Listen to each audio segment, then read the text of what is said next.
This chapter actually got into a little bit of what Ohma's methodology is, or how the training that he is doing right now with these sparring matches against Towa and the gang, why that is ultimately different from what happened with Sekabayashi and the whole wrestlers sparring match that he had with them. We're seeing progress in terms of where Ohma wants to take his training, whereas with the wrestlers he was more so focusing on principles in general.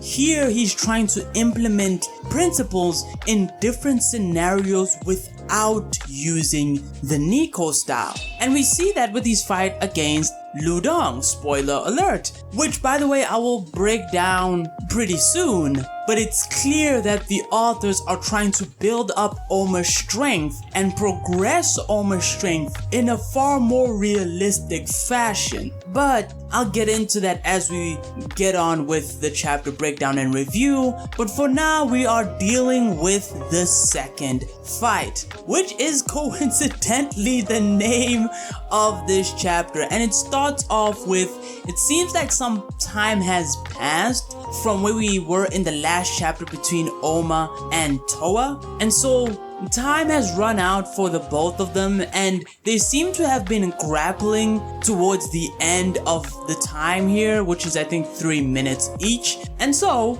Towa has to sub out. And Towa, as you would expect at this point if you've seen Ohma's insane progress in his stamina gains, Towa is gassed out. He's huffing and puffing out of here, and it is now finally time for Liu. And we have Liu, he gets up, he's like, alright, it's time to go in. He's introduced briefly with his own little box, just like Towa was, although we only really get his title. But he has a quick little exchange with Towa as Towa is getting out and he's getting in there, because Towa's like, hey yo dog, that's a tough cookie in there, you better be careful. And Liu's like, oh yeah, I got this. He also notices Towa's huffing and puffing. He's like, damn, my man is huffing and puffing here. But he also notes that Ohma was able to throw Towa, who is good at grappling, right?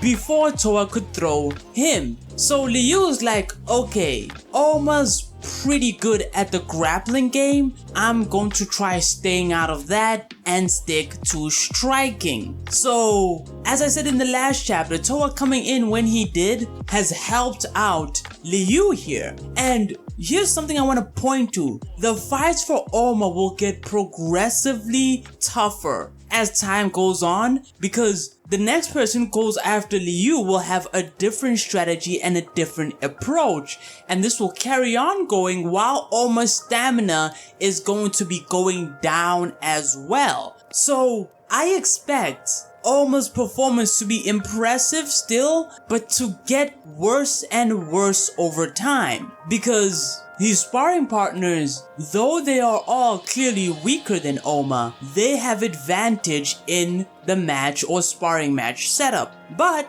Liu's in, standing across from Ohma, and Keirshi is going to do the countdown, and once he does the countdown, he calls the fight, and Liu just charges straight in with a Fa Jin, and he lands his Fa Jin at Ohma's core. But we see no reaction from Ohma, probably for good reason, probably didn't do damage because of principles, basically. But Liu, he follows it up with another Fajin, or actually 2 Fajins, which send Ohma flying back. But again, no real reaction from Ohma, probably again because he took next to no damage from that. And he gets up immediately. It's like, yeah, he's up right after that. And Ohma does, this type of Ohma, he's almost like, actually it isn't that he's almost like, we've seen him do this, especially with his fight, I forgot his name, but he's the sumo guy. He fought him, strength to strength for the most part. Ohma unless he's fighting someone who is a real legit threat, right? Most of the time, he will interact with the fight in a way that makes it challenging for him. I suspect the connector will do the exact same thing because it seems to transcend. But yeah, he copies Liu's Fajin and sends Liu back, sends him flying back. But of course, Liu blocks right on time, right? So he doesn't get laid out. He manages to be steady. And Ohma kinda like gives Liu his props that, hey look, copying Fajin isn't really as simple as it looks because Liu's is actually much better than whatever Fajin he just tried to do. So he's not perfect at it, right? And Liu, he's not surprised at all because he's literally seen Ohma do this against Lo Long. He literally copied Lo Long in loosening his neck joints to lessen the blow on Ohma's attack. He's done that. So Liu says he's not even surprised that Ohma tries to copy his technique, the Fajin. What he's surprised by is that all three of his Fajins seem to have no effect on Ohma right now. No huffing and puffing, no visible damage even in this manga, nothing. He's clean, he looks alright. But after this interaction, he's like, okay, so I need to take this more seriously. And he starts, taking it more seriously because it seems like this was more so a trial run for him. And so as he gets up, Ohma notices that, yeah, he's got a different mood all of a sudden. And he's like, oh yeah, this is how he was like when he was fighting Toku. And we do know Liu, if I remember correctly, he also was stated that he's not necessarily consistent in terms of his performance. He's not lazy like Hatsumi is, or at least was, where Hatsumi's performance was all over the place. But there was a difference between, a Liu that's on top of his game and, a regular Liu. And so it's interesting, he's taking things a bit more seriously. Maybe this is an indication that he's going back to, that prime Liu. But either way, he himself says that he's going at full power and he dashes in on Ohma again. This time, it seems like they're going to exchange blows at each other. So both of them throw punches at each other. For Ohma, it seems like a straight left punch. For Liu, it seems like a left hook. But they seem to both block each other's strikes. And so Liu, he tries to follow up since Ohma's right in front of him. He does basically an upward kick to try and get Ohma, and Ohma, he just steps back, of course, avoiding that situation. And now that Liu is wide open because he's doing like an upward kick, one foot is up in the air and the other one he's using for balance, and Ohma pulls a leg sweep on him to try to get him. And yeah, for the most part it seems to be effective. Liu is in the air about to fall, but as he's falling backwards, and this is probably a pretty cool moment, Liu uses the momentum he's gotten from Ohma's leg sweep to follow up with another kick, which Ohma blocks with his left hand. And his left hand gets rattled at this point. And so what we see here is damage. Liu has damaged Ohma here. It's very important to keep in mind. But he's sent back a little bit by the momentum, and Liu, he lands on his feet looking straight at him. And it seems like Liu is at an advantage right now, right? But Ohma closes in on him incredibly fast and just starts wailing at him with multiple blows. And Toku at this point, because the exchange, I actually kind of like the choreography of this, short sparring match. But Toku's noticing that Ohma isn't fighting like how he was fighting against Toa, whereas he was grappling with Toa. Here, he's meeting Liu with strikes as well. And Joji, he's there, he's like, it's kind of like how, you know, he's changing up flavors for when he's eating steak and whatever type of meals. But Towa's there, he looks at Joji because he's probably the only person who's not used to Joji. And he's like, dog, you're missing the point. And Keirshi is thinking to himself, because I think it's gonna dawn on all of them, that yeah, Ohma is using the style of his opponent. So he's trying to complement them and trying to beat them at their own game. This is something that, of course, is most popular with Agito. Agito in Ashura was very similar to that, where he would try to beat his opponent at his own game.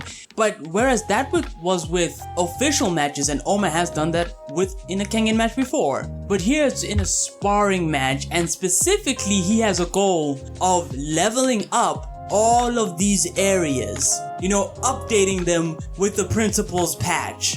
But as the fight between Ohma and Ryu is going on, we seem to cut back to Koga and Ryuki, and at first I was a little bit bummed out by this. I was like, meanwhile, and then I think it's Carla, but here it's Fosu or Fosui. Don't know how you say that name, but I think it's Carla from the Kure Clan. Either way, they're meeting up in the city, and she notes to how powerful Koga and Ryuki have gotten. So just by looking at them, he can tell, hey, there's a lot of progress that has been made here.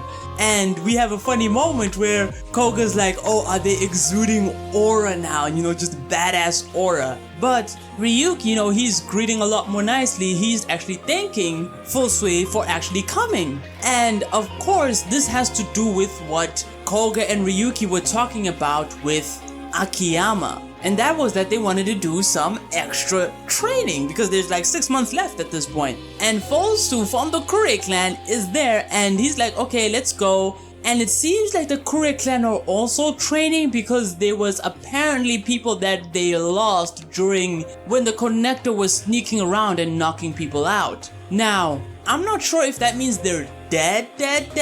That could be the case. I don't remember anyone dying, but it could just be that a bunch of their people actually lost and they want to just settle the score that way. Some Kengan chapter translations can be very funny, very weird, at least from what I've seen. So I'm going to go with that interpretation. I'm going to be a lot more loose in terms of the dialogue and what it's saying exactly. Either way, the Kure Clan have a special training course that they're doing, and Koga and Ryuki are joining. And we have this pretty cool panel where Fosu's like, you can do whatever you want, but just try not to die before the main moment, basically. The fight against Shen Wulong is what she's saying. And with that, the chapter actually ends. Great chapter, quite entertaining, at least in terms of the potential of actually seeing Koga and Ryuki meet Ryan. Although we don't know whether or not he has met up with the clan yet. We do know